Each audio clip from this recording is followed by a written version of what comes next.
দালালি করছো, কোটি কোটি টাকা কামাইছো, প্লট নিছো, ফ্ল্যাট নিছো, গাড়ি নিছো, কারা কারা নিছো, কোন কোন পত্রিকা দালালি করছে, কোন কোন সাংবাদিক দালালি করছে, সমস্ত লিস্ট আমাদের কাছে আছে জি, এবং সেগুলো আমরা করে রাখছি। আমাদের দাপ্তরিক কাজ, এগুলো প্রকাশ করার বিষয় না। যে আল্লাহ রহমত করে 24 ঘন্টার মধ্যে সবগুলির মাথায় রশি লাগাই দিব, আমরা মাথার মধ্যে রশি লাগাই দিব। সন্ধানী মানব, আপনি এটা আইন শৃঙ্খলা বাহিনীরে বলেন, তো বললে তো আর পালায় যেতে পারতো না। আপনারা তো জানেন এই সমস্ত গপ্পিস বিশ্বাস করা ঠিক না, ইমান নষ্ট হয়ে যাবে। আমরা ঘটনা আমি ঘটলে বলিনি রবি ভাই, এক মিনিট, এটা আমি বলি নাই, আমি বলছি সহজ যে বিরোধী জিনিস বলছে। নাকি নষ্ট হয়ে যাবে, এটা কোথায় পাইলেন এগুলো? আমি অনেকেই বলেছি হ্যাঁ, যে এটা এটা সহজ জিনিস, ডিসেপশন, ইমান নষ্ট হবে তো। এটা আপনি ভুয়া কথা ডিসেপশন। ভুয়া কথা প্রচার করলে তাহলে আপনার ইমান থাকবে না। ইমান তো আপনার নষ্ট হতে না, পারে, না, না, সকলের ইমান। একজন মুসলমান মিথ্যা কথা প্রচার করছে। হাসিনা বৈশা নির্দেশ দিতেছে আমার দেশে হত্যা হচ্ছে। আপনাদের মনে আছে তারেক রহমানের একটা প্রোগ্রাম করছিল ইটিভি, সালামের সাথে সাথে ইটিভি কে বন্ধ করে দেওয়া হয়েছিল এবং সালাম সাহেবকে, মালিককে গ্রেপ্তার করে নিয়ে যাওয়া হয়েছিল। দীর্ঘদিন জেলে ছিল সে। এবং বাংলাদেশের সর্বোচ্চ আদালত হাইকোর্ট নির্দেশ দিল তারেক রহমান খুনি, তার কোনো বক্তব্য দেশের কোনো প্রচার মাধ্যমে প্রচার করতে পারবে না।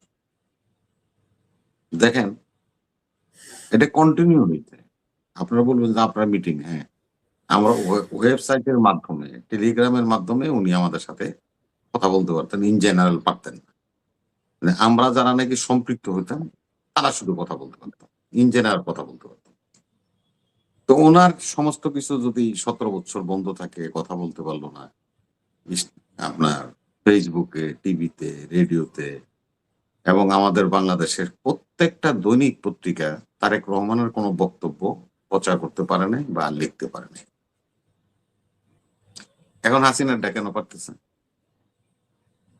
সেটাই তো কথা। এই প্রশ্নটা করলে মূল রহস্যটা হলো যে এটা একটা অনির্বাচিত সরকার, তার মাজার শক্তি। আমি একটু হাসিনার বিষয়টা বলার আগে একটু বলি যে এই সরকার কিন্তু ঘোষণা দিয়েছিল যে আওয়ামী লীগের সকল কার্যক্রম নিষিদ্ধ। ইভেন আওয়ামী লীগ যেই সোশ্যাল মিডিয়াতে কার্যক্রম করছে, তাদের যে বিভিন্ন পেজ রয়েছে, গ্রুপ রয়েছে, সেগুলোকেও তারা নিষিদ্ধ করেছিলেন, কিন্তু কাগজে কলমে, বাস্তবতায় কোনো কিছু। জাহাঙ্গীর আর সাহেব কি ভাই করতেছে? আপনার তো না, আজিজ ভাই বলবেন নাকি? না, আমি বললাম যে জাহাঙ্গীর সাহেব করতেছেটা কি? সব তো বলছে যে জাহাঙ্গীর সাহেব অ্যাকশনে নেই কেন? আর রবি ভাই তো প্রিয় মানুষ জাহাঙ্গীর ভাই, আমি তো খেপি কথা বলি, গালি দিই। জি ভাই, জাহাঙ্গীর আমার প্রিয় মানুষ, জাহাঙ্গীর আমার প্রিয় মানুষ। জাহাঙ্গীরের মতো লোক আমাকে লোক বেইমানি করছে, জেনারেল রুমি আমাদের সাথে বেইমানি করছে, যাদেরকে আমরা চাকরি দিছি ওরাই তো পিঠে তারেক রহমানের মাজা ভেঙে দিচ্ছে। ওইভাবে কোয়েন না দিবে, না আমরা এগুলি আপনি বুঝেন না, আমি বুঝেন না কি বলতে চাচ্ছি। আপনি বলেন এগুলা বলেন, জাতিকে জানান। সেটাই জাতির আমার জানার লাগবে না, জাতি এটা জানে, যায় না। ওই যে যেটা মনির ভাই বললো যে এটা নিষিদ্ধ করছে, তো কেউই তার কথা মানে না। ওই যে তার কথা মানে না, হাসিনার কথা মানছিল কেমন? তারেক রহমানের এমন কোন ক্ষমতা ছিল? বললাম না যে ইটিভিতে একটা সাক্ষাৎকার প্রচার করতে যায়, ইটিভির মালিক সালামকে সাথে সাথে ইটিভি বন্ধ করছে এবং যত স্টাফ ছিল সব গ্রেপ্তার করে লয়ে গেছে ডিবি অফিসে। মনে আছে। তাইলে উনি পারে না কেন? উনি যে সার্কুলারটা দিল যে এটা করতে পারবেন না, উনি পারে না কেন? উনি পারে না একটা মাত্র কারণ, যেহেতু উনি নির্বাচিত নয়, ওনার মাজার জোর নেই। এই জন্যই নির্বাচিত সরকার লাগবে। হাসিনার যত গপ্প সপ্প ওর লোকজনের সাথে করতেছে, এগুলো সব বন্ধ হয়ে যাবে, কেউ পারবে না। যে কথা কইব কি এর আপনারা এই যে নাম কইলেন কি কি জানি উন্মুক্ত, সবগুলির খোয়ারের মধ্যে ঢুকাই দেব 24 ঘন্টার মধ্যে। টের পায় না তো, টের পাওয়াই দেব। দালালি করছো, কোটি কোটি টাকা কামাইছো, প্লট নিছো, ফ্ল্যাট নিছো, গাড়ি নিছো, কারা কারা নিছো, কোন কোন পত্রিকা দালালি করছে, কোন কোন সাংবাদিক দালালি করছে, সমস্ত লিস্ট আমাদের কাছে আছে। জি, এবং সেগুলো আমরা করে রাখছি, আমাদের দাপ্তরিক কাজ, এগুলো প্রকাশ করার বিষয় না। যে আল্লাহ রহমত করে 24 ঘন্টার মধ্যে সবগুলির মাথায় রশি লাগাই দিব, আমরা মাথার মধ্যে রশি লাগাই দিব। সেগুলি এই যে গাল গপ্প করার বিষয় না, এগুলি আমাদের পলিসির বিষয়। অথবা আমি জনসমক্ষে বইলে ফেলাইছি, সো সরি।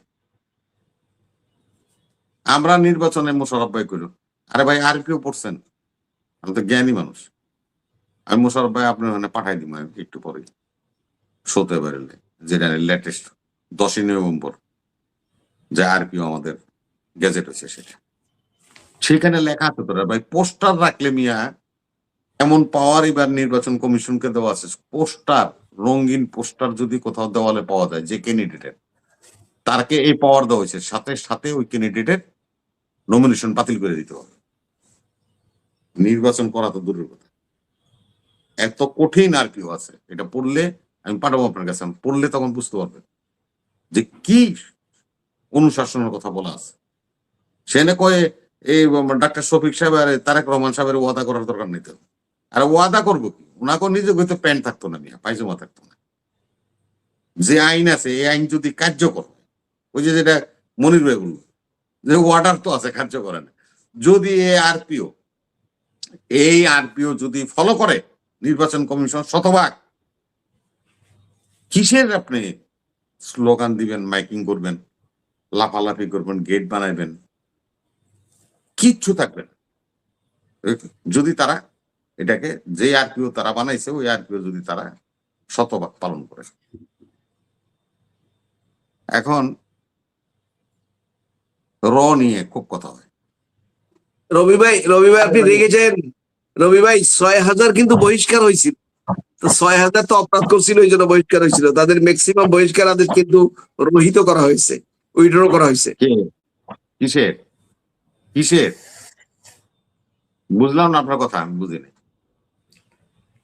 যারা বহিষ্কার করছে হেরে তো আবার আপনি দলে নিছেন, কাউন্টার কথা কয়েন না তোমার সরফে, না, এগুলি আমার দলে না, 6,000 না, আপনি ঠিক আছে, আপনি সেটা আবার বহিষ্কার হবে। যারা আপনারা দলে নিছেন ওরা তো আমরা 5 বার বহিষ্কার করছি, এইগুলো তর্ক আর যাদেরকে বহিষ্কার করছেন তাদের অনেককে কিন্তু নমিনেশন, অনেককে নমিনেশনও দিয়েছে। না না, আপনারা বললাম তো যে এগুলি ফেসবুকে লেখে, ফেসবুকের কথায় বিশ্বাস করে ইমান নষ্ট করেন না, আপনারা ভালো না মানুষ। আল্লাহ দুইটা লোককে ক্ষমা করবে না, এটা আল্লাহ বিচার করবে। এই যে না, একটা হলো গণক, এই যে গণে না, ভাগ্য গণে, আল্লাহ বলছে তুমি আমার সাথে লাশ হারিকার সাথে চ্যালেঞ্জ করো, কয়েল দশকে চলে যাবা। আর যারা নাকি জাদুকর, জাদু দেখায়, কেমন ফ্লাইস করে মানুষকে, আল্লাহ বলছে আমার সৃষ্টির সাথে ফাজলামি করো, তুমি সরাসরি ওয়েল দশকে চলে যাবে। আপনারা কোন 90% পাইবো, 80% পাইবো, 10% পাইবো, এটার উপরে বিশ্বাস করেন, আবার এখানে টকশো করেন, নাউজুবিল্লাহ মিন জালিক, ইমানে নষ্ট হয়ে যাবে। আমি কিছুক্ষণ আগে ওয়াদের মধ্যে কয়ে আসলাম এই কথাটা, এই বক্তব্যটা আমি বলেছি যে এটাকে বিশ্বাস করলে এ সরকার গঠন করবে, ওই সরকার করবে, এই মন্ত্রী হবে, ও প্রধানমন্ত্রী হবে। এই ফেসবুকের কথা যারা বিশ্বাস করতেছেন তাদের সবাই ইমান নষ্ট হয়ে গেছে। এই যে আজিজ ভাই যে এতক্ষণ ধরে কইল যে ইন্ডিয়া চলে গেছে, ইন্ডিয়া চলে গেছে, কে বলছে? আজকে আমি দায়িত্বশীল, আমার দেশের দায়িত্বশীল পুলিশ কর্মকর্তা, ডিবির যিনি প্রধান, ডিএমপির, উনি একটা সাংবাদিক সম্মেলন করছে, উনি ওখানে বলছে যে আসামি এখনো যারা ঘটনার সাথে জড়িত কেউ পালায় যেতে পারে না, আমাদের নখদর্পণের মধ্যে আছে, আমরা সকল বাহিনী এটা আমরা চেষ্টায় আছি, সব সিল করা আছে। এবং উনি বলছে যে পাসপোর্ট, তার পাসপোর্টও সংগ্রহ করা হয়েছে, পাসপোর্টের অ্যারাইভেল দেখছে, প্রতিটা বেনাপোল থেকে আরম্ভ করে বিমানবন্দর, স্থলবন্দর, সব জায়গায় কোনো অ্যারাইভেল নাই। অ্যারাইভেল দিয়ে তো আর যাবে না, সে যাবে তো হলো মনে করেন জাফলং দিয়ে গাং হাতড়ায়। তিনি কি এসবির প্রধান বললেন না ডিবির প্রধান বললেন? এসবির প্রধান বলছেন না ডিবির প্রধান? ডিএমপির। এখন উনি এটা সাংবাদিক সম্মেলন করে বলছে, এটা আমরা আমাদের মেইন স্ট্রিমতে সব জায়গায় দেখছি, টেলিভিশনে দেখাইছে। এখন হলো তারা বলতেছে, এখন এই কথাটা কে বলছে, পালাই গেছে কে বলছে? এই ফেসবুক আলা বলছে, খবরেও দিছে, একটা খবরেও দিছে। ওহেনতে কয় যে ইন্ডিয়া গেছে গা পালাই, কার কাছে গেছে? নানকের কাছে গেছে, নানকের পিএস বিপ্লব হয়ে পার করে দিচ্ছে। তা আপনি এত কিছু জানেন, এই কথা বলে আগে বললেন না কেন? এগুলো হচ্ছে আপনি তো জানেন, অনুসন্ধানী মানুষ, আপনি এটা আইন শৃঙ্খলা বাহিনীরে বলেন, তো বললে তো আর পালায় যেতে পারতো না। আপনি তো জানেন এই সমস্ত গপ্পিস বিশ্বাস করা ঠিক না। ইমান নষ্ট হয়ে যাবে। আমরা এগুলা ঘটনা আমি ঘটলে বলিনি, রবি ভাই এক মিনিট, এটা আমি বলি ইমান নাই, কি আমি এত বলছি সহজ যে জিনিস বিরোধী জিনিস বলছে। নাকি নষ্ট হয়ে যাবে? এটা কোথায় পাইলেন এগুলো? আমি আমি অনেকেই বলেছি হ্যাঁ, যে এটা এটা সহজ জিনিস, ডিসেপশন, ইমান নষ্ট হবে তো। এটা আপনি ভুয়া এটা কথা ডিসেপশন ভুয়া কথা প্রচার করবেন, তাহলে আপনার ইমান থাকবে না। ইমান তো আপনার নষ্ট হতে না পারে, না না, সকলের ইমান এত সহজ না। একজন মুসলমান মিথ্যা কথা প্রচার করতে পারে না, মিথ্যা কথা প্রচার করতে পারে না, যাবে গা তুই না। আপনি কোরআন শরীফ পড়েন ভালো করে, আপনি আপনি কালকে তারপর আমরা যদি কথা বলবো। 2-4-5টি পত্রিকায় দেখেন যে এই কিলাররা ইন্ডিয়ায় অবস্থান করতেছে, তখন আপনার ইমান কোথায় থাকবে ভাই? না না আমি না না না আমি কেন বলবো এটা? আমি মোশাররফ ভাই আপনার বুঝাইতে পারিনি। আমার বক্তব্যটা হলো, কিলাররা যদি ইন্ডিয়াতে চলে যায়, আইন শৃঙ্খলা বাহিনী বলবে, তখন আমরা বিশ্বাস করব যে আমার আইন শৃঙ্খলা কমিটি যখন বলছে, তাহলে এটা সত্য। একজন টকশো থেকে public আইন বলে দিল, শৃঙ্খলা আপনি বাহিনী সে কথাকে আসছেন, কেন আপনি বিশ্বাস আমি করবেন? আসছি। আপনি ভাই বলে টকশো থেকে এই আইন ফেসবুকের শৃঙ্খলা বাহিনী কথা আসছেন, বলে আপনি এনে আমি তর্ক আসছি। করেন, এনে গল্প জনগণ তো করেন, আমাদের এগুলো কাছ তো থেকে ঠিক কথা না। শুনতে চাই। আমরা তত্ত্ববহুল কথা বলতে পারলে সে কেন বলবো না আমরা? কিসের তত্ত্ব? সে ইন্ডিয়া গেছে, আপনারা জানেন, দেখছেন? কার মাধ্যমে জানছেন? এটা তথ্য বল হলো। মোশাররফ ভাই আপনার জ্ঞানী মানুষ, একজন প্রিন্সিপাল মানুষ। জি। আসলে পুরো রাষ্ট্রটাই হলো মানে গুজবের রাষ্ট্র। যে যেখানে পারতেছে সেখানে বলতেছে, যে যা ভালো লাগতেছে বলতেছে। এই ফেসবুক থেকে এসে আমাদের দর্শকরা আমাকে প্রশ্ন করে, আরে ভাই এগুলো তো রেস্ট্রিকশন আছে ভাই, আপনারা তো প্রশ্ন করেন, আপনাকে স্যালুট করি, আপনার ভালো, আমি আপনাকে ইয়ে করি, ধন্যবাদ দিই, ভালো কথা, কিন্তু আমাদের জন্য রেস্ট্রিকশন আছে অতিথিদের জন্য। আইসিটি আমার মামলা হয়ে যাবে আমার নাম।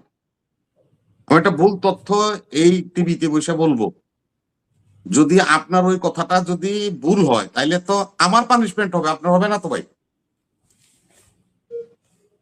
আমাকে তো ফলো করতে হয়, আইন শৃঙ্খলাকে ফলো করতে হয়।